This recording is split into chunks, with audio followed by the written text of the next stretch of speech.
And we are live here. Welcome everyone to the spoiler room. Yes, it is another over the hill edition where we're celebrating films that, like myself, turn 50 this year. So I figured, why not look at films from the year I was born?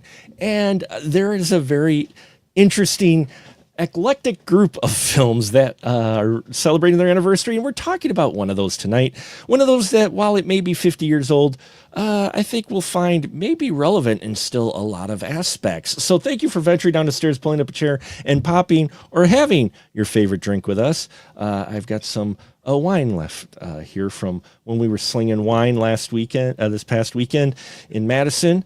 It was a great event, uncorked me, so that was fun. But now we've got a great event here, and I got some great crew members joining us tonight to talk about the Stepford Wives, 1975. And first off, he's back with us from the establishing shot, none other than Mr. Jeff York. How you doing, Jeff? Very good, Mark. Great to be back with you guys again. Very. Although I'm with you together on Ian's show so often, it all looks the same configuration. It's StreamYard.com, but it's. I know there's a difference, and I appreciate it. There is a difference. I think he's a better host. But in any case, and with us, our right-hand man, the guy who keeps coming back for more. It's none other than Mr. Ian Simmons. How you doing, Ian? I'm doing good. I don't know if I'm your right-hand man because I'm usually like at the bottom or something. I don't know. Well, tonight you're kind of bottom left, but on your, I don't know. It's all the same. I don't mind being a bottom, Mark. Wait, what? Wait, what? Whoa. And with that, let's talk Stepford Wives. We may be joined by a fourth, hopefully, tonight as well. I have reached out, so we'll see. Hopefully, they will join us. But yes, Ian, it's been a little while. Give the synopsis if you could.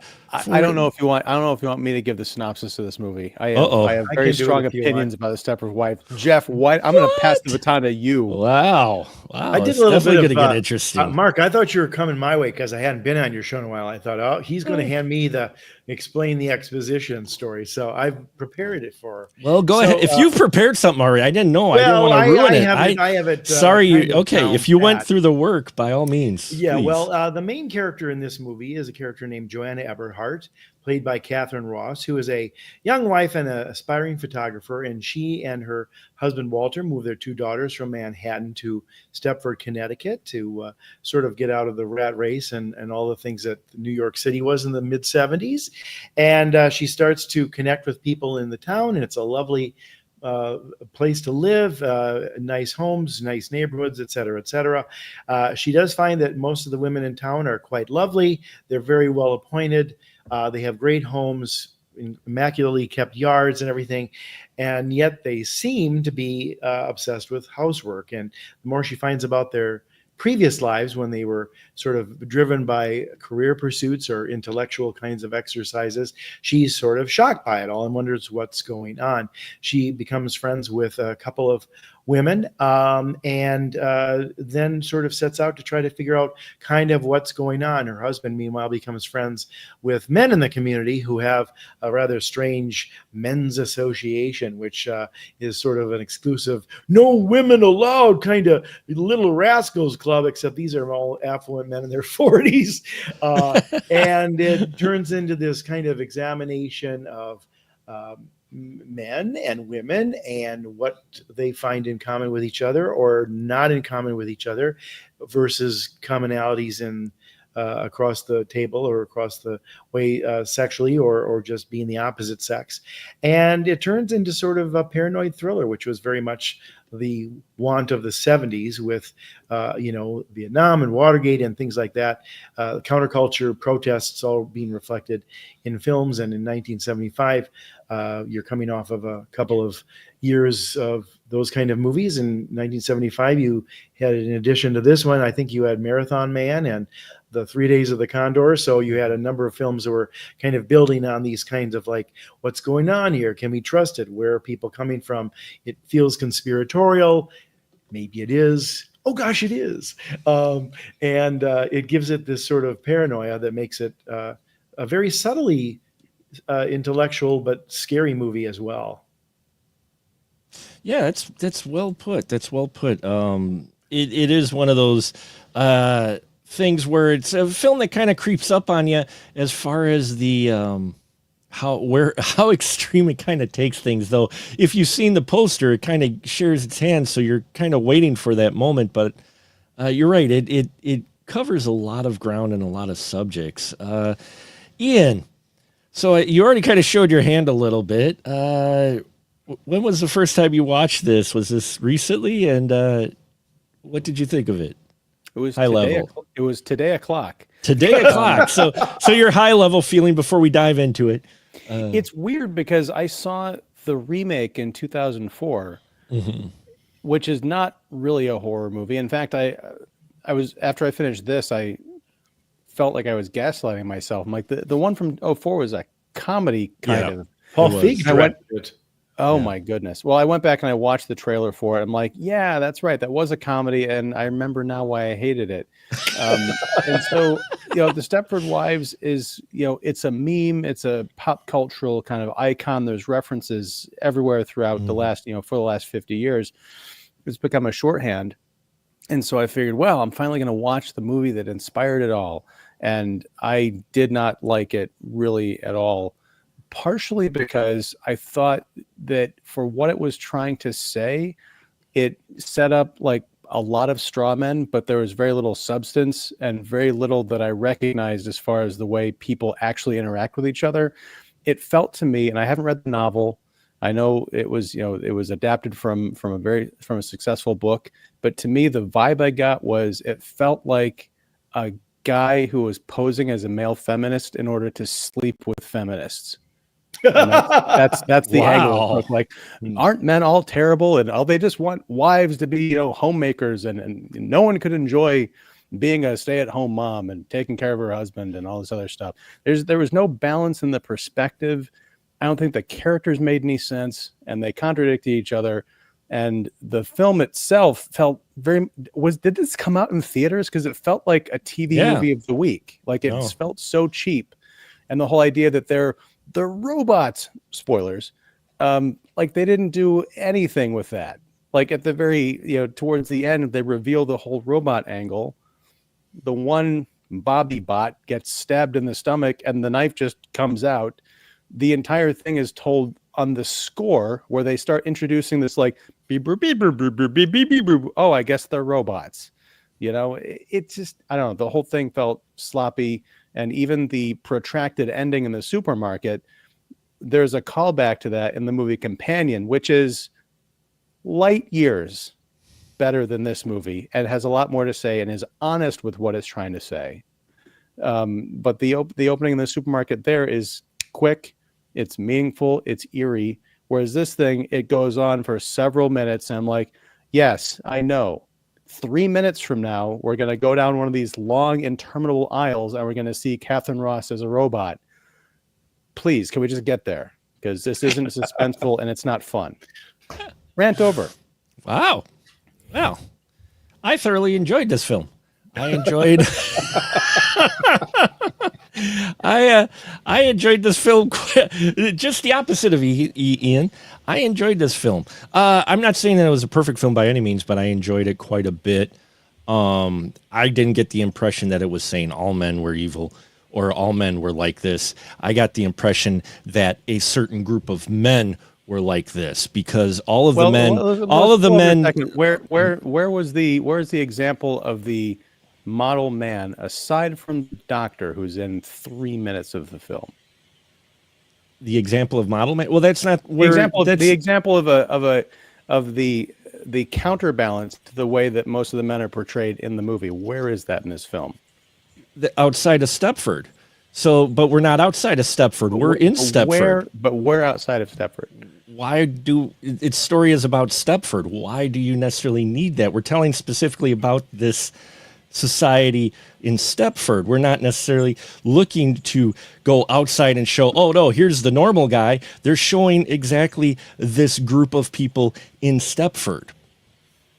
Right, but the whole point of Stepford is it's a contrast from the outside world. People are escaping into Stepford. So usually you want to show a contrast, but there's no contrast here really.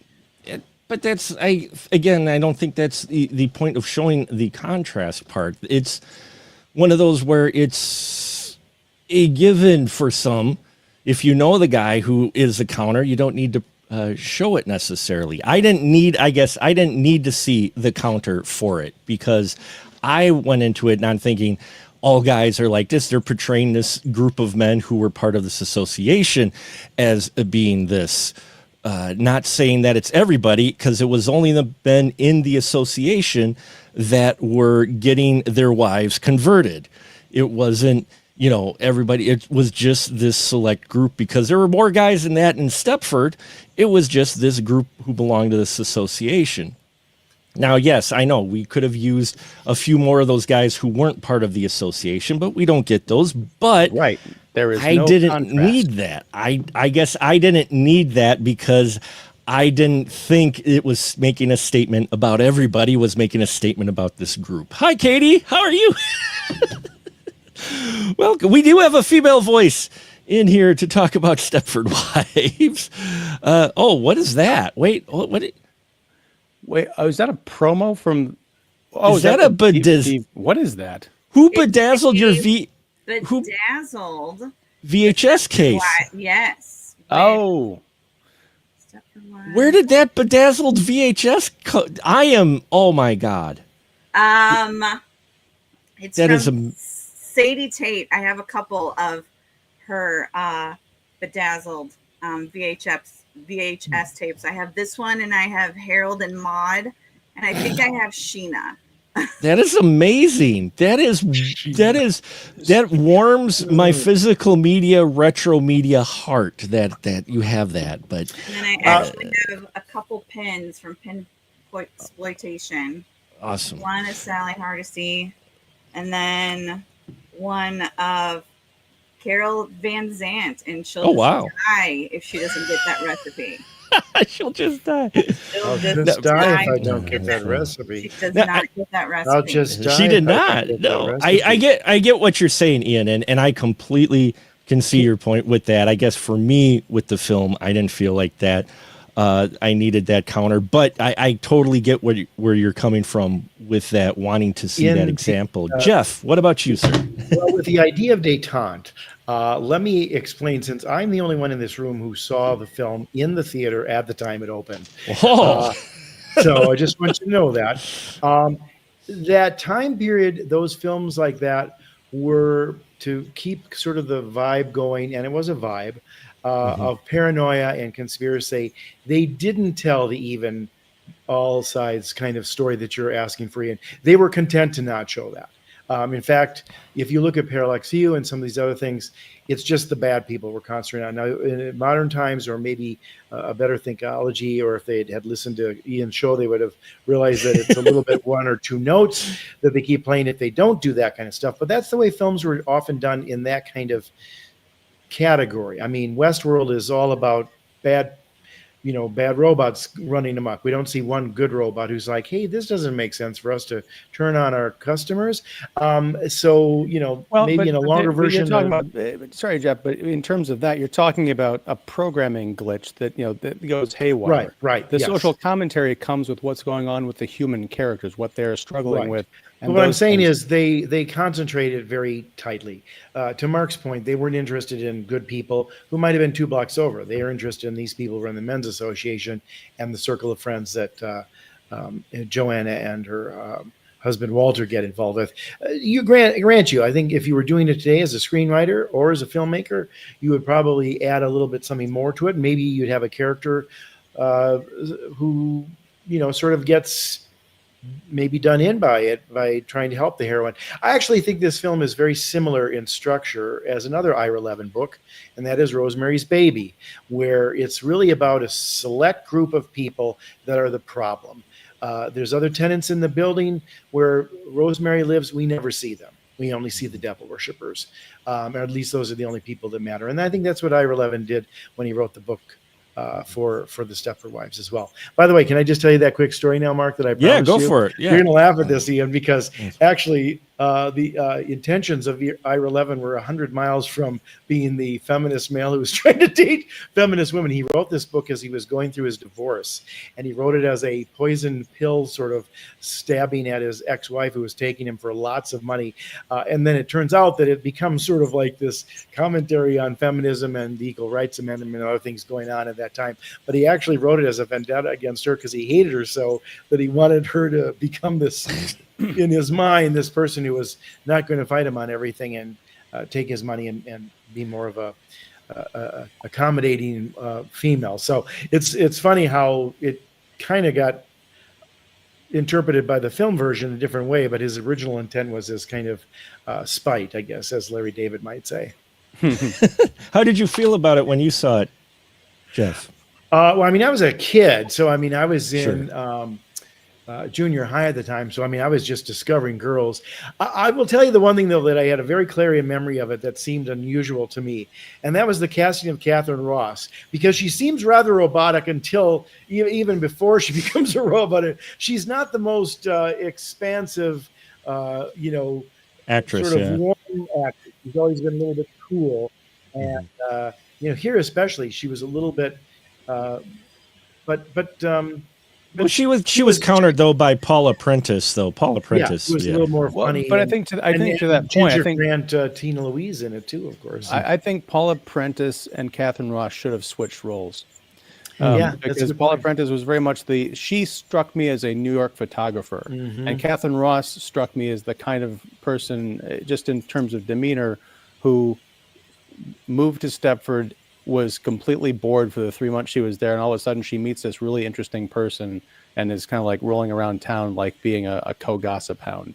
I think if they had reversed those roles, I think that would have been a little bit more interesting for you. Yeah, I can see that. Another movie that I think came out that year was tell me if I'm wrong, or maybe it was the next year, was Coma, where again they had sort of a woman against the conspiracy thing, which was starting to become popular then with and started with a number of Jane Fonda movies like Clue to the China Syndrome and some of those kind of things. So it was kind of a I don't know, it's almost like the disaster movie was one of the things of the 70s. So were the political thrillers, and then sort of the women now taking center stage as kind of as women became more and more powerful in the world and filling these kind of generally sort of male sort of dominated character hero types in these thrillers and genre pieces.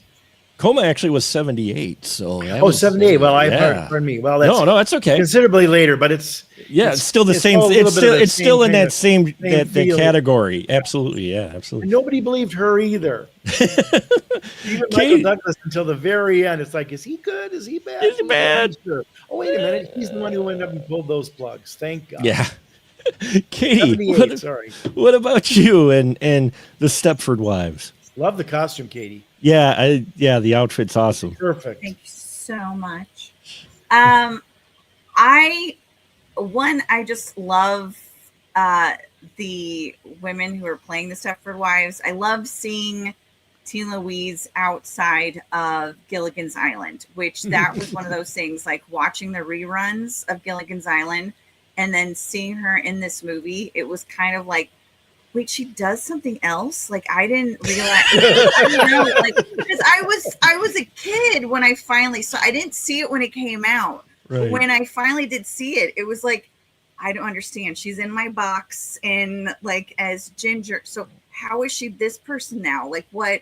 And that was kind of a big thing for me at the time. It's like, I know Catherine Ross and Paula Prentice were the big stars, but Tina Louise to me was like the biggest thing ever at that time with those Gilligan's Islands. But I also think it's very interesting with the fact that the whole point of moving to Stepford is to feel safe and like all this stuff. And it's the whole grass is greener. But when the women moved to Stepford, unbeknownst to them, then all, everything is bad. But it's not like they really had a choice. As Catherine Ross's character, which I don't know exactly, besides the noise, she doesn't really explain why she misses New York, which I wish would have been a bigger thing in the film, because all she says, like, what do you miss? The noise. I'm like, I mean, I get that living in a city, but I could definitely say so many different things that I miss if I would miss about Chicago if I moved away.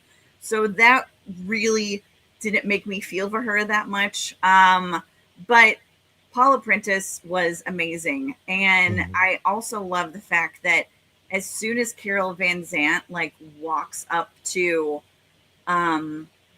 sorry, what's her name? Sally's husband.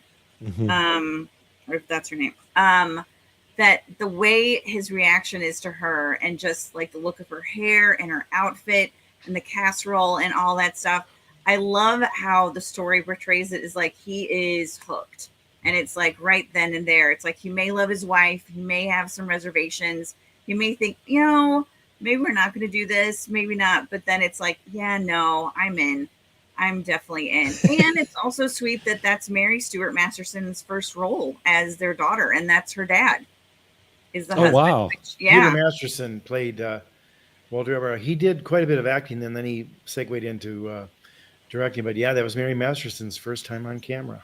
Yeah. I also think it's interesting too that the guy who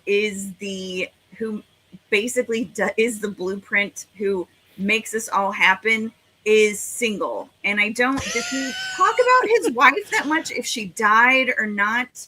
Because I didn't feel like that really happened. And I also think that's a very interesting thing. It's like, so the only guy who doesn't have a wife, it's his idea to turn all the wives into robots. Well, he was married to his work. Yeah, he's married to his work. Exactly. He's married to his work. He was a Disney Imagineer. And I was thinking about this, if they did, I mean, they've done a Stepford Wives, and you know, in the millennium. But if they did one now, I feel like it would be a Stepford Wives with like a May-December Stepford Wives, where maybe the gentlemen would be older and the women would be younger. And instead of them, you know, on their phone doing TikTok dances and all that stuff to maybe their, like, you know, the second wives and all that stuff, then they, you know, someone comes in and show, you know, maybe they're an influencer and they come in and they're like, here's this, you know, this, like, what is going on? That's if they actually did a remake, because I just didn't understand the other remake. That was just horrible. I love the ending and the giant hats and the billowy dresses in the beautiful supermarket, and then the one couple, you know, arguing and all that stuff. And apparently they had a bigger part in the book. But still the end. American couple, you know, because Stepford is very modern and, you know, sure. Connecticut in the 70s, good for you. It has a double sting in the book because they're sort of interlopers and a little bit out of the norm there, but quickly the men will side with men versus race, as that woman is being clearly earmarked as an agitator who must be changed. Yeah, but as many horror films and that I discuss, when especially during when I talk about women in horror, it's always the women who are saying, like, don't call me crazy. It's like, I know something's going on, and it's like, and they always have to shout. It's like, but of course they're shouting to people who are like, no, yeah, it's like, what? You're nuts. Except for the woman who is obviously her psychiatrist is like, get your kids and get the hell out of there. It's like, just do that. It's like, that's all you need to do. It's like, look, if this is what it is. But then she's going on a trip, and I'm like, okay, are you closest? Because anytime anyone goes on a trip, they always come back. It's like, oh, phooey. It's well, fine. I was for a second, I thought the psychiatrist might have been, because she was not in Stepford. She was in an adjacent town. Yeah. I was wondering if perhaps they had set up these like kind of gatekeepers in surrounding communities to keep, so like she was going to go, and her out of town trip was to report back to the Imagineers that this was going on, which I thought would have been, you know, interesting. But with most, I think, of the ideas in this movie, it was half baked and not fully realized. So I wasn't surprised they dropped the ball there. The thing is, like, I was trying to watch the movie from the perspective of both the husbands and the wives. And to your point, Katie, the whole thing of like, don't call me crazy. I think the problem is Bobby and Joanna need to make the case for why they shouldn't be called crazy, because all they managed to do when they complained to their husbands about what's going on with the Stepford Wives is saying they are obsessed with cleaning their houses and having great sex with their husbands and making sure that the household is running well. And it's like horror of horrors. Now I know for like the enlightened, like progressive feminists, that might seem like the fate worse than death. But the reality is, for centuries, that has been the norm. And what I'm talking about with like balance and counterbalance, Mark, is have some instances of, you know, just have a Stepford wife who turns out she's living there, but they don't have to change her into a robot because she actually appreciates being a house mom and kind of like a domestic kind of person with not like these great career ambitions. Her career is her family. And have that be either a joke or like this point of horror or a point of contention between these characters. But they don't do that. It's all just very down the middle, one note. And when I talk about contradictions, at one point, I think it was Joanna was talking about the druggist in the store and saying, oh my God, his wife is so much hot. You know, she's beautiful and he's just nothing. He's nothing. I'm like, have you looked at your husband? Short, little balding Walter and Catherine like Ross. Yeah. I'm like, this movie doesn't know where to plant its flag, and so it just kind of puts these ideas out there, and says, "Hey, come along for the ride," because we're a message movie. The problem is we don't actually have anything to say. See, and I enjoyed it not for the message movie. I just enjoyed how it played out with it being a thriller. As far as our characters, I totally agree. Bobby is a better character than Joanna in many respects. I found her more interesting, and you're right. It would have been interesting to see them have one Stepford wife who wasn't a robot, who just that's the way she was, and have them maybe accidentally kill her or cut her or something, and you end up finding out, oh wait, no, that's who she is. But that's not the point. I think the movie or the story, I didn't read the book, is trying to get for. It's not that type of movie, though it could be. It's not that type of movie. It's specifically looking at, it's like, now I haven't seen Handmaid's Tale nor read it. I don't know if Handmaid's Tale has counter presentations or not to it, but it's one of those things to where it's trying to make a specific statement, I think. And it's not necessarily interested in providing the counter argument to everything with it. Though her husband, that's the thing, Joanna's husband seems to almost be going along with it and folds to peer pressure, because he seems almost actually genuinely into, you know what, we'll move. You know what, we will move. And then after another meeting with the association, or how she's acting, he suddenly seems to not be as genuine about it. So, I think underlying they don't show it as much, but I think there's a bit of hint at the peer pressure as well with it, with the guys who might have a little bit of a question with it, because we get that with who is it? You could correct me. Is it Charmaine's husband? Mm-hmm. Because Charmaine isn't changed yet. When they first meet her, Charmaine isn't changed. Yeah. And then we get that scene with her husband to where he's just sweating and he just looks regretful from many aspects, but you have in the car, right? In the car, with this. Yeah, or with the and he's trying. He's like convincing. He was like, "You want to do this?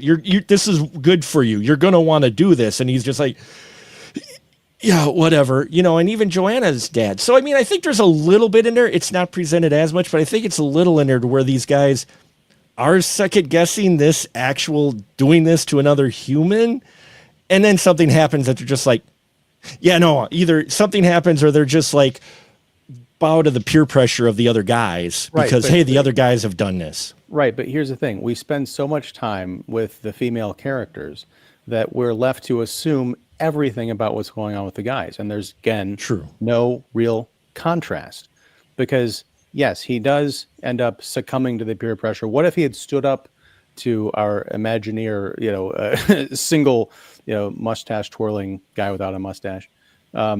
And maybe he gets bumped off, or said, the mob comes after him, or he tries to save his family. And as far as like that, he has one conversation and succumbs to the peer pressure. The one, I think, strong scene in the movie is where he actually confronts Joanna and says, look, I'm really trying here. You came in on a whim and said, hey, can we please move? I don't like it here. And I say, yes, we'll move in a month, because I am, yes, working 80 hours a week to support this family. You got your cute photography thing, which you've got these weird delusions about. I'm going to go to an art gallery and sell them pictures of children. Okay. I think the guy was being nice when he said, yes, these are nice. Weird. Please get out of here, you crazy lady. Yeah. But anyway, when he goes, that scene in the living room, and he confronts her and says, look, you asked me to move. I said, we'll move in a month. Now you're saying that these women are they're obsessed with their cleaning houses. So now we have to move now. Like, I just don't want us to get in a situation where we move to a different community, and 3 months later you come back to me and say, we got to move now. I need you to tell me what's going on in a way that makes sense to me, because, we're adults and we can't just keep uprooting our lives like this. Now, if there was a transitional scene where he goes back to the guys and they convince him, like, yeah, we told you this would happen when we were, you scoffed at us when we talked about our crazy robot idea, but see, this is what's going on. If there'd been more of a story involving the men and what's going on with those conversations, I think I could have accepted all of this. But then how do we dispatch Walter? How does his character leave the movie? He gets hit in the head with a fire poker. Maybe he dies, maybe he doesn't. He passes out. And then we end up with a precursor to Friday the 13th. With the whole, like, Mrs. Voorhees angle. And I swear to God, Sean Cunningham has ripped off more horror movies in the creation of that movie in 1980 than anything else. I thought I was, again, gaslighting myself watching the climax of this movie. Again, rant over part two. No. And I mean, I understand what you're saying, but come on, who can't find Temu Christopher Lee intimidating? Okay. I mean, Jeff, what do you feel at it? Were you looking for more of a counter with this? Because Ian brings up a good point that you could use a little bit more with your guy characters, even though this is more focused on the female oriented story. Yeah. I mean, I think it's a fairly simple film that lacks a certain amount of nuance, because I think they're trying to make a theme, a statement here about, the changing role of women in American society, and a certain amount of resistance to that with the ERA and different things going on in that era. But yeah, there might have been something. I mean, it could have been like one man who was resisting it and then he disappears, or something happens to him, or doesn't go along with it, or maybe he gets turned into a robot. He moves. Yeah, he could have been turned into a robot, or maybe he moves, and they're questioning why he's left. And, it comes down to their, getting the permission of the people who stay to do these things. So it becomes even more insidious, because you can certainly leave if you don't go along with it or don't like the thing. It is interesting, though, because I think, to your point, Ian, there is a definite theme to them. And Katie reminded me of this with her attire. They all dress exactly the same. They all have exactly the same needs. Not all men are the same, but here in this movie, for the sake of the drama, they all have a very singular kind of woman that they want. She's voracious in the bedroom. She has a clean house, and she doesn't talk back. I mean, that's almost, some sort of sexist cliche, but, taken to the next level by the Southern hats and the summery dresses and the slow delivery and worrying about recipes and stuff like that. I mean, it's somewhat easy to see why, how many years later, decades later, they thought, well, we have to treat this as a comedy, because on its face, it's so ludicrous. But at the time, I think with all the turmoil that there was in the world, and the political thrillers and the paranoia in sort of making its way into entertainment, this became a reflection of that. I would argue that the 70s was primarily about paranoia and uncertain of what you could trust in, et cetera, et cetera. And here, this one's going to the very structure of the nuclear family and questioning whether that now in the 70s, after everything, could be leaned upon as a solvent and permanent thing. And the answer here is clearly no. Yeah. unless measures are taken. Yeah. The 70s had the Body Snatchers, and Yeah. which is an amazing film. A little bit different than this one. I just wish, well, and honest, actually, to your argument, Ian, when you were saying you wish there was one woman who actually, went along with it that wasn't a robot. The welcome wagon lady, she seemed to be the one who knew all the juice, had the hat, had the dress, yet she was not a robot. And she knew it's like, oh, yeah, we used to do this and all that stuff. And she was just her, but she, kind of, I think she, like, it's more ebbs and flows. Like, she just went along with whatever the crowd was doing. And that was, everybody now, that's what the crowd's doing. Well, I'm glad you brought her up because she's in 2 scenes of the movie. Yes. She's in the beginning, and then she shows up sort of towards the middle end. Mm-hmm. She is sort of the crazy Ralph in this. To come back to my Friday the 13th analogy. But the other thing is, she is not what the Stepford husbands are into. She's a little old lady. So she is way past her sexual prime. She doesn't register with anybody. That's just, you can't turn her into a robot and be like, oh yeah, I want her around the house like making cookies when I've got the hot younger model kind of thing, which speaks to the sexism. But I think that and the ageism, frankly.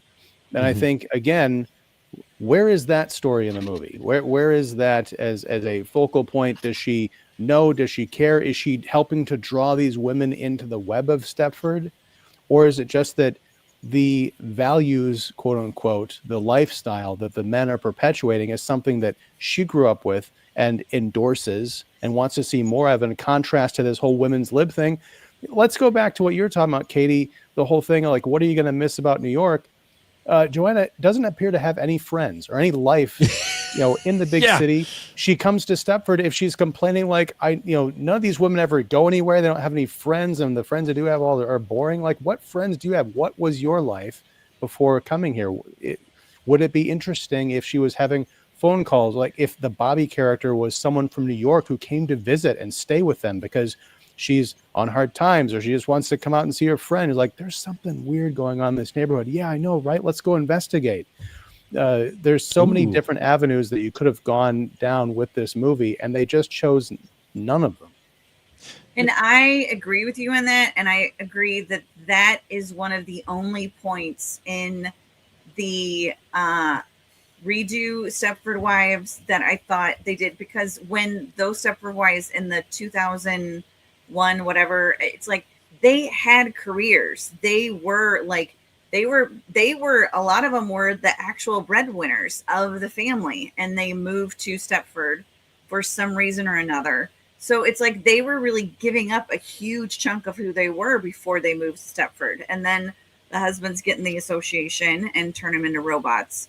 And then it's a joke. Blink, they're not robots, even though Faith Hill spit out money like an ATM machine. But sure, that wasn't. I've forgotten most of that movie. Wow. Oh my God, I cannot forget that part. But like, that part happened, and then at the end, they like snap their fingers. It's like, oh no, we were just hypnotized or something. And I'm like, you had money coming out of your mouth. What the fuck are you talking about? How could you say that you were hypnotized? I'm sorry. Did someone drink? What? This actually made it to screen, and no one really in the audience was awful. Like, what the hell are you talking about? Katie, it was really effective hypnotism. Dumb. I mean, have you seen those Vegas shows? I don't want to keep illustrating the point over again, but I think the vibe of the movies in the 70s is they didn't over-explain. Now, I'm not saying, Ian, that what you're asking for isn't some basic good counter or explanation, but I think they valued the sense of the unknown being, in some respects, scarier and not filling in all the blanks. And I think that film it's assumed that Joanna had a life there. She misses the noise. She's a little bit edgy in her commentary. That's probably William Goldman writing to be short and edgy. it would have been beneficial, I think, to have the friend from New York come out there to visit her at some point and provide a counter to it. Again, those counters that you're talking Well, about. But I think a lot of this stuff, they don't explain how they're made. They don't show them being done. They only suggest the one killing. There's no police around, it seems. I mean, all those things can stop a movie like this dead in its tracks. And very often we wonder where those things are in even the most pedantic of horror movies and thrillers. But here, I think it's a vibe. I mean, you don't see who the people are in the parallax view really, other than that they're this sort of group of men behind the scenes, and they're doing some of these mind games through psychological manipulation and brainwashing. But just exactly who they are, it's scarier to not see them. And we didn't know all the machinations behind other things that were going on at the time. So that's where they're going with this, and it's of its time. I mean, by today's standards, these would be narrative mistakes, but not in those times.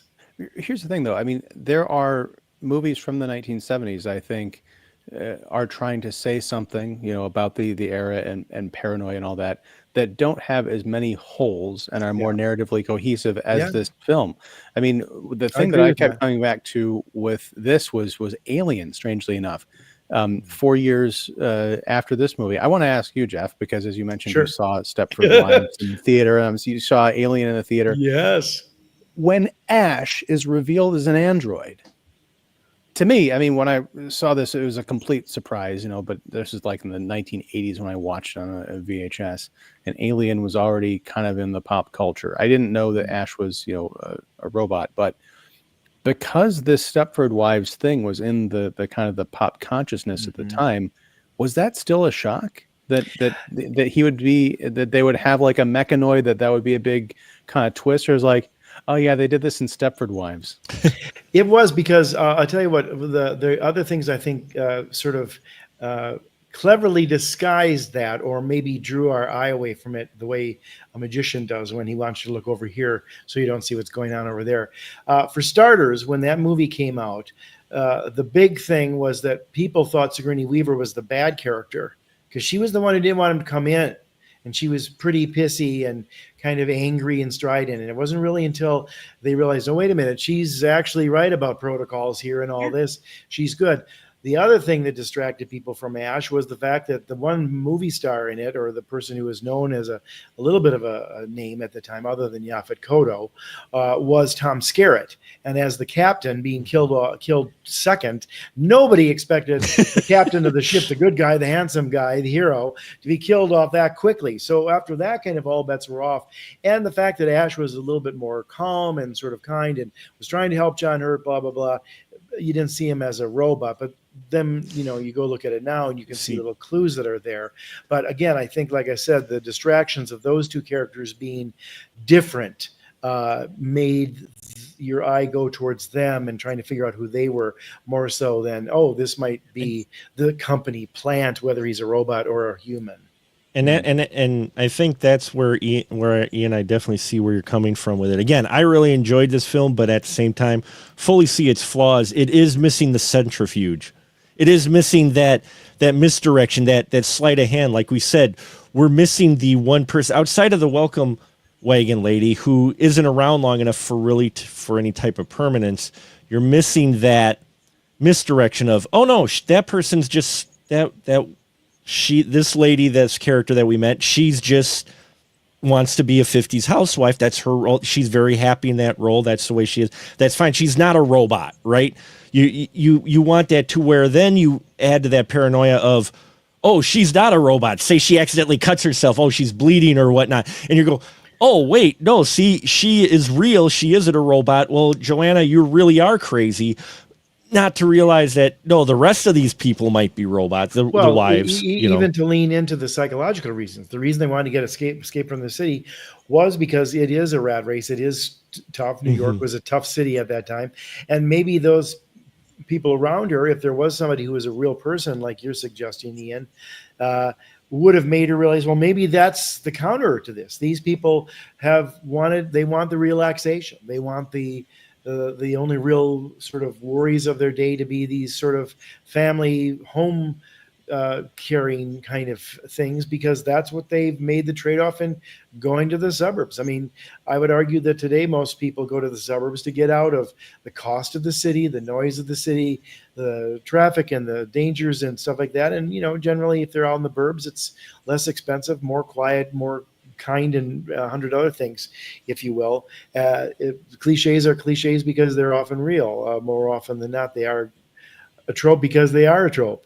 But they didn't do a lot with that as much as they could have here. That would have made her second guess herself. I agree. I think from the get-go, both she and Bobby sort of seem to be on to everybody around them, other than Charmaine is of the Katie Glidewell look. And the fact that they're all dressing exactly the same, talking the same dialogue, it's like the audio animatronics from Disneyland. They aren't that capable, and up close, they're terrible looking. Madame Tussauds has got so much more lifelike features. But anyway. Here's the ultimate twist. I think the twist on it's not really a twist on a twist, because there's no twist. Once you realize that the guy worked for Disney and they're into robotics and all this stuff, it all makes sense. But in the end, when he confronts Catherine Ross at the top of those stairs, it is totally the end of Friday the 13th, down to the point where he says, it's okay, we can go now. And then, which is pretty much what she says to Alice, I think her name was.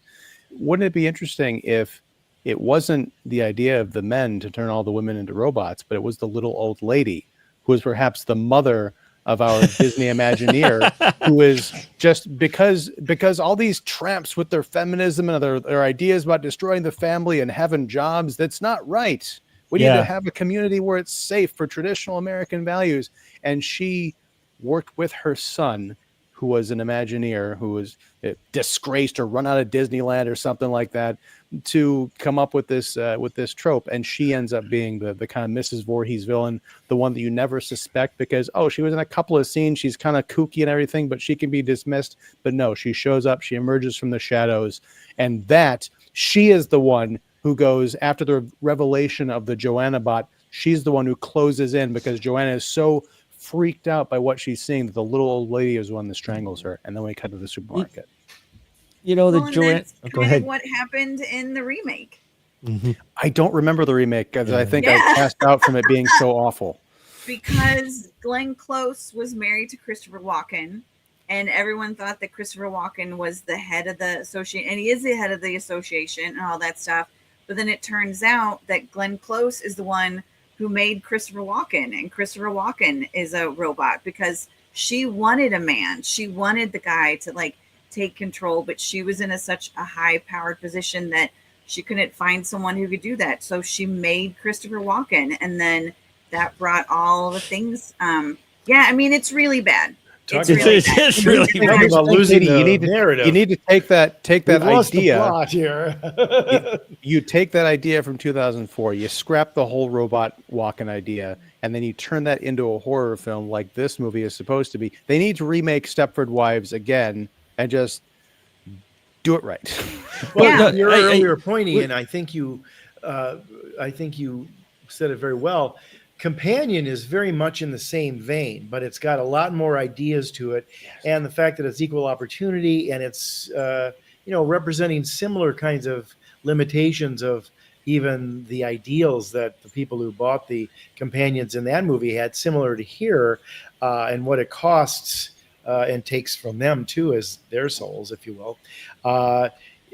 That is a better version of this in a way today being done, and I think bettered with the story. And I think they bettered some other stories that were very good in the time period.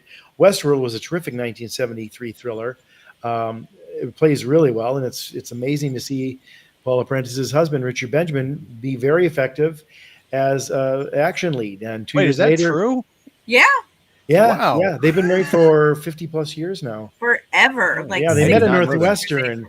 Yeah, they've been married forever. But and then 2 years later, he's playing Walter Matthau's nebbish nephew / agent in the Sunshine Boys, an actor, very unsung, who's got great range. But anyway, the new Westworld was much more complex, and they can afford to be so because they had a mini series or a regular series as it turned into to do that. you're only given so much time in a 2-hour film like this, as I think has a little bit of that issue too, though I think Companion did it better. And again, I think in its time period, for me watching this again, I agree with most of everything that's been said here, that, there's ways that it could have been written better, improved. I mean, it's funny, William Goldman did the adaptation of this, and he did such a great job the next year with All the President's Men, where he gave so much complexity to characters that didn't even have names. Jane Alexander got a Best Supporting Actress nomination at the Oscars for playing the bookkeeper. Her character's name is the bookkeeper, and yet she's so good. And Goldman wrote such a great part for her in her conversation with Dustin Hoffman as Carl Bernstein in it, that she was that memorable and got an Oscar nod. So, there is a little bit of two-dimension to the writing, to the characterizations, in some respects to the whole message of this. Whether that's intentional, I think maybe so. Again, some of the films at that time were that way. It was mostly about the paranoia, not really holding up to the light as we've discovered this evening. But but at the same time, it was effective in its time. And I remember thinking, my biggest criticism as a kid in 8th grade or whatever was Catherine Ross already seems a little bit robotic. Katie, what would you say with this 1975 Stepford Wives? Was it lacking some elements that would have probably made it better, or just watching it, I wish the women would have had careers or something that they were doing, because it's, I mean, Bobby and I can't even remember Catherine. Joanna. And, Joanna. Joanna didn't seem to be doing much other than gossiping. I know they wanted to, put together a group to like talk about different things, but I also think like in the burbs and stuff like that, especially when you have kids, the women who weren't married to someone in the men's association, with any of those kids in the PTA and all that stuff, as much as I want to say feminism, like you're going to be competing on regarding what's going on. So it would have been interesting to see any of those women. And there's going to be stuff with kids and cooking bake-offs and stuff like that. That always happens when you have things like that. But it's very interesting when I think about the time, 1975. Like this is a few years after Roe versus Wade. Women had just been allowed to get credit cards on their own. I mean, this is a huge time for women to actually have that independence that we didn't have before. I was 2, so I don't know. It's like, woo. But it again is the whole thing that when they're speaking up, they're trying to say, it's like, don't call me crazy, but this is what I think's going on. And the whole thing's like, stop calling me crazy and stop calling like, am I crazy? And it's like, even when Joanna goes to the photography place, like, am I crazy or these are good? It's like, girl, you're using the C word a lot. It's making me go crazy. It's like, simmer down. It's like, I get what your point is and stuff like that. But it's the whole thing that it's like, they want to be heard. They want to be, paid attention to. And even if it's wrong and they can't figure out the stuff, they just want to know that their voices are valid. I do want to say that those robots are great. The Stepford Wives are great, but damn, they are fragile, because Carol just bumps her head and all of a sudden is like, I just die with that recipe. And it's like, stop drinking. It's like, wow, that's what you had to say. You couldn't have just said it was a concussion. You had to go straight to alcoholism. I mean, that's not really great, Mr. Van Zant. Like, you could have like blamed it on the head thing, but obviously that had to have been what happened. And then when Bobby gets stabbed, I mean, I don't know. Then she goes nuts and it's like, oh no, and it's like, okay, you guys are really, really fragile. But it's when I also think about this and I think about Westworld, it's the whole thing, especially with Westworld, when the robots like did come alive and I don't know, sort of it's the whole thing of like how they were mistreated and misused. And that's kind of the thing when I think of with Companion. It's like, I don't know. There's always these things like, the reason why you have possible robots that would do these things and the androids and, abusing them for being servants or stuff like that, or, basically robotic slaves and all that stuff. And then also, then you've got the sickos who would be doing really horrible, abusive things to them sexually and physically and stuff like that, that it's like, no, we cannot do this. We are not evolved enough as a human race. Like, honestly, we aren't. I've been reading the stuff that's going on with the Diddy trial and stuff like that and the freak offs. And I'm like, we cannot have robots and androids that would be involved in that. Like, it is disgusting enough what he's doing to human. Like, we are doomed. Katie, I got news for you. That shit's been going on for 2,000 years. You just didn't have social media and the news media covering it. I will say, you raise an interesting point, though. In Westworld, the movie, they did not explain why the robots went crazy. They just did. Yeah. And it's inferred that maybe they took their roles more seriously after being repaired and whatever, somehow it adapts, as Jeff Goldblum said. They adapt. With the modern Westworld, with Ex Machina, with Companion, there's more of an evolution of these robots where they're smarter, they can think, they're programmed different, they're improved each time that they're sort of brought back into the shop, if you will. I mean, that's the whole point they're of aware. Lisa Vikander as Ava at the end, discovering the closet full of other robots just hanging there like they were last year's winter coat, that were the trial runs that led to her being more smart and involved. Again, that was part of it then. I mean, part of the charm, I dare say, or maybe scariness of Westworld, or even Jason, as they didn't try to explain too much about him in 1978 or in 1980 for Friday the 13th, or Michael Myers in 78 in Halloween, is they're just that way without a ton of extra explanation. This was before a lot of the psychological modernization of the world and reckoning and stuff as well. So we've come a long way. Robots have come a long way. Storytelling has in many ways told us more and stuff. We're here.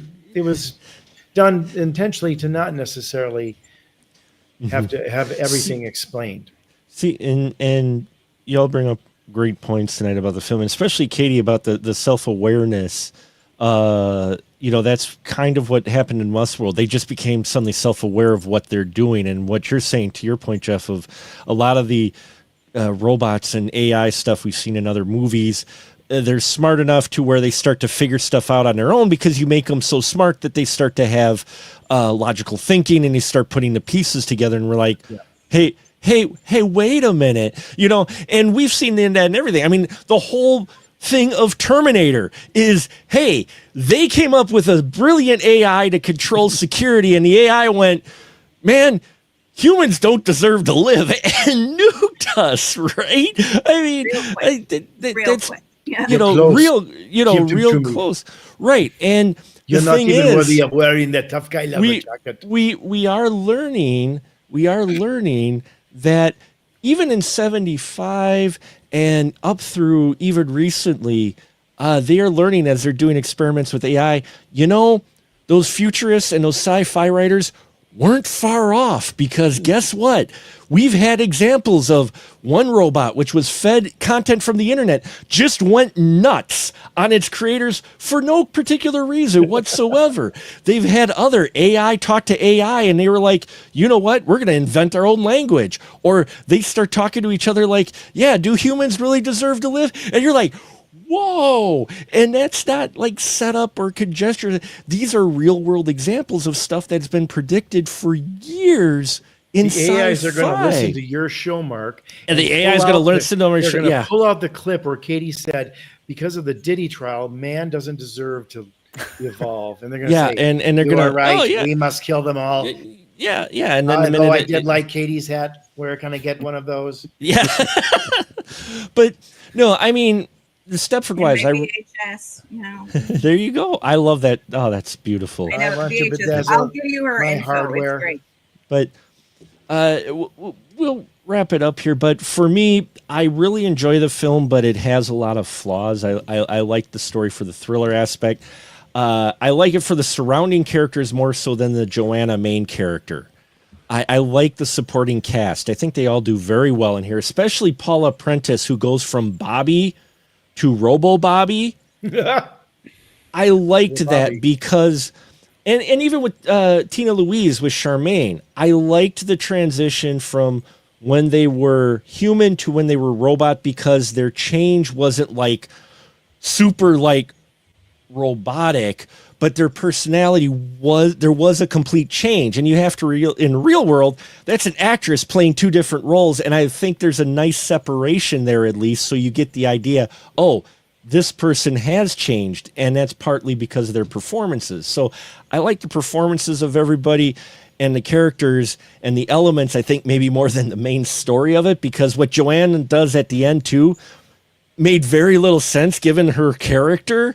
How she kind of, I know she was freaked out by what she saw, but she kind of suspected that. So to freeze up, especially the one awkward moment to where he confronts her and she just stands there like dazed for like ever. And he gets enough time to get up out of his desk, come around the desk, and then she's like, I gotta run. And it's like she suddenly remembered she had to run, and there wasn't a lot of.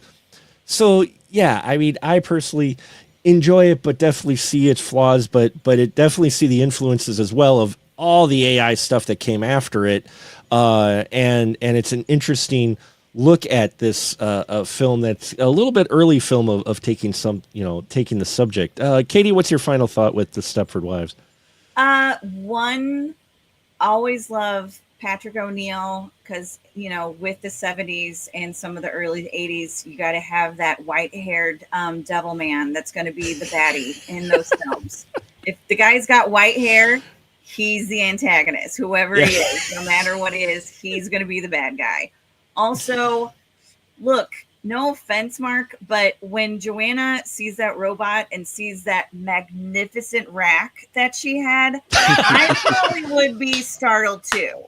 Because she even said, and I read this on IMDb, that when they did the prosthetics, she was like, she was very happy. And honestly, it took me a while to realize that. It's like, holy crap, they really gave her some stuff there. So I can understand maybe why she was in shock. And then like, just strangle me. I'm done. Fair enough. Fair enough. It is a interesting look at the 70s, and to see. I mean, I like this one better than the redo in the Millennium, although I would have liked some of the aspects in the Millennium film to be in the 70s. But at the same time, and this is horrible, but they didn't have, a lot of women that owned their own corporations and did this stuff. But they did have careers and that, and I wish that would have been more of an aspect, but they kind of went into that a little bit, that Carol Van Zant was the one, who had organized the Women's Association before that and then became a robot. So it didn't really matter. As far as I think this is, a good, it's like a very much a 1975 film. Yeah, absolutely. And, I do like the performances. I know people have said that, Catherine Ross seemed a little stiff. I don't know. I think she was just a normal chick with kids who just didn't necessarily want to clean her house every day. And I didn't think her children looked like ragamuffins, like her husband said, which I thought was a little weird, but also okay. And I liked... I don't know. I just always remember seeing the film for the first time and really not understanding what was going on. And then that reveal was like a big deal to me when I saw it for the first time. So as much as things have changed and all that stuff, I just remember seeing this for the first time and that reaction that I had. And I definitely could see remaking it a little bit better, but this is going to be a staple always for me. Cool. Ian, what about you? Your final thought with this?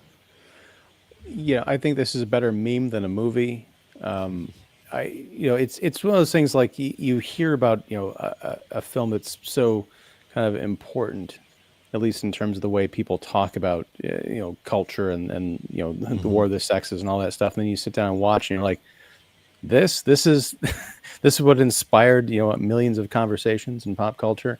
No, I didn't like it. And you were saying something interesting there, Katie, but about Catherine Ross as a mother. She never felt like a mom to me. She felt like a stepmother. Like Walter had these two daughters, and Catherine Ross is like the younger woman, like wife number 2 or something, because there was nothing like maternal. She kept talking about her photography, the life she wanted, and she was talking about like, I'm going to, leave you and I'll go out on my own and all this other stuff. It just, there was a missing component there in terms of authenticity that I felt this movie painted with too broad a brush. Now, what we talked about these movies in the 1970s, yes, they were very simple in a lot of cases, but they were statement movies. They were trying to talk about something that was going on in the culture and big issues. And the problem is, when you take on a big issue, you have to understand that there are two sides to every issue. And when you paint with too broad a brush and you don't give any leeway as to what an oppositional point might be to that point, then it's not a profound movie. It's propaganda. And propaganda is fine if it's done well, but you have to sit and wonder, what if someone who is not on board with feminism thinks that the guys from Stepford have the right idea? If they sat down and watched this movie, are they going to come away with any kind of like, maybe I'm the bad guy? No. They're going to be like, this is liberal nonsense that I'm going to turn off halfway through, and I'm not going to miss anything. So that's where I think the shortcoming is here. I think a remake for this movie is in order. There's a lot of stuff that they could do to dial up the effectiveness as far as like having that conversation of what they're trying to get across, but dial down the satirical nature of like, ha ha ha, 50s housewife. No, it doesn't even have to be that. It could just be like, what if the robots were just normal acting women who had a change of a political point of view? Like, oh yeah, we were going to go out and we're going to go cruising. Like, no, I think I'd just rather stay here, and I got some cleaning to do. I got some catching up to do with the kids. I'm like, what? You don't want to come out? No, I just want to do this. Instead of, I would rather stay here and use this brand new cleaning product that I saw on the television. Like, it's just so stupid and over the top. But that's my final thought. Fair enough. But your floors will be so shiny, Ian. That's the other thing. Like, I do a lot of the housework around the house. Like, again, it's this whole like marriage. It's the man does this, the wife does this. This movie doesn't feel. The novel might be completely different. I'm kind of interested to read it, but this black and white. Once you get married, it's everything is like this. It's like you see on TV in bad movies. I just didn't buy any of it because I didn't recognize any of it. Fair enough. Jeff, what about you, sir? Your final thought with this? I think it's a period piece. I think it worked in its time. I think it had commentary about that time. All the things that you just said, Ian, were not in 1975. And that's what this film is taking a very strong stand on, saying the world is evolving. The RA did not pass. Equal rights should be an obviousness thing. Woman being able to get her own credit card, to Katie's point.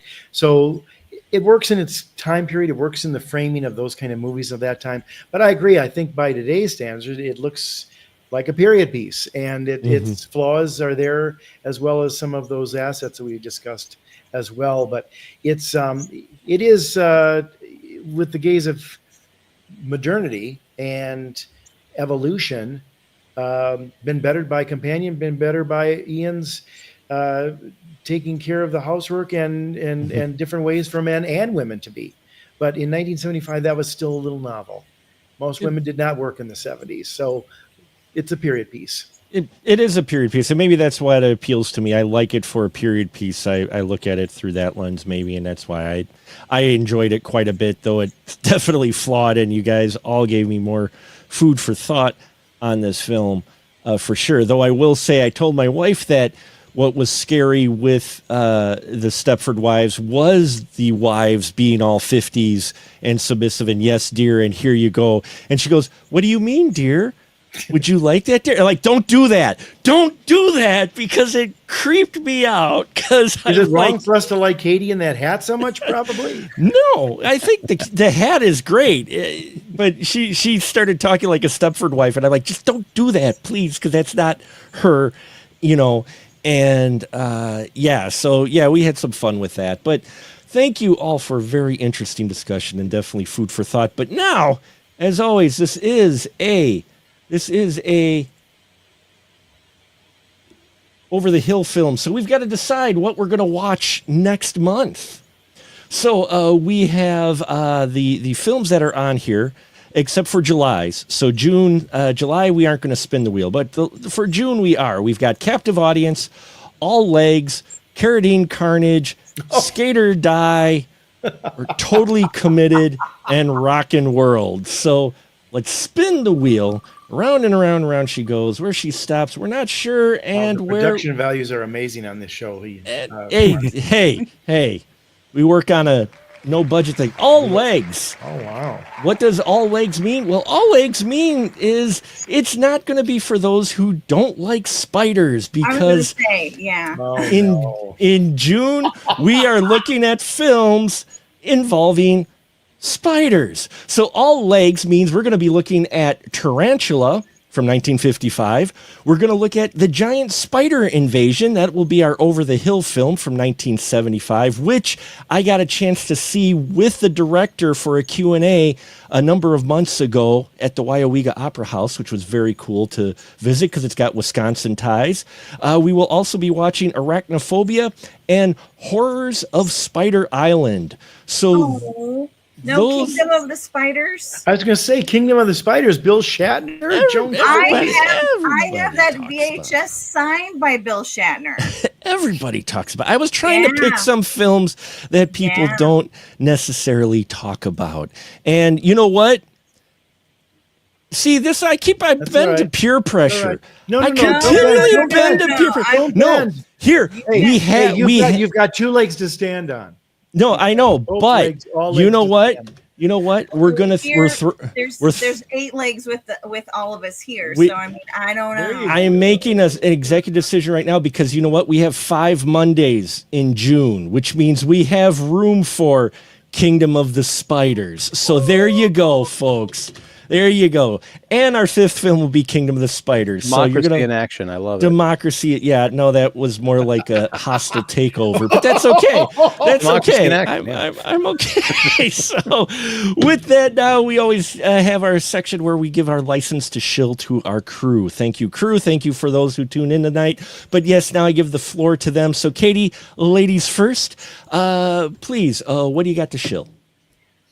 You can find me on The Blonde in Front on Instagram, Facebook, YouTube, and TikTok.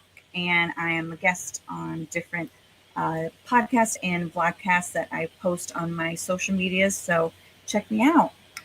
Fantastic. And Jeff, where can they find your stuff at? You can read my reviews of movies and TV, theestablishingshot.org. I do 1-minute movie reviews and TV show reviews on TikTok. I'm Jeff York Writer there, Jeff York Writer on Instagram. I also write for Pipeline Artists Magazine every month. So you can read articles about the industry as well there. Fantastic. And Mr. Ian Simmons, the floor is yours. Thank you. I'm Ian Simmons. I run Kicking the Seat, which you can find at kickseat.com and also right here on YouTube and other platforms, I guess. We do movie reviews and interviews and weekly live streams. And come hang out, chill with a number of folks that appear on Mark's show. And I just love this Critics cinematic universe that we have going on here. It's so much fun. And I'm also here when I can be every week with Mark and the Spoiler Room crew. So it's a great time. So thank you. Well, thank you all, of course. And next week will be Ex Machina. Yes, we're not doing the remake. I was talked out of it. And after consideration, yes, that film is awful.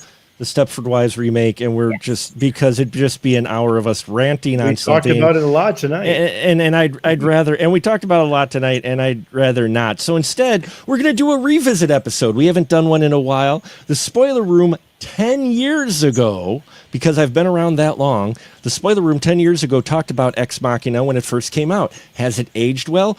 Who knows? We'll find out next week when we have the crew back and talk about Ex Machina for a Spoiler Room revisit. So stay tuned for that, folks. Like, subscribe, bells and whistles, all of these wonderful people's content. And if you're interested, ours as well. We appreciate you. And now we'll just say good night, everyone.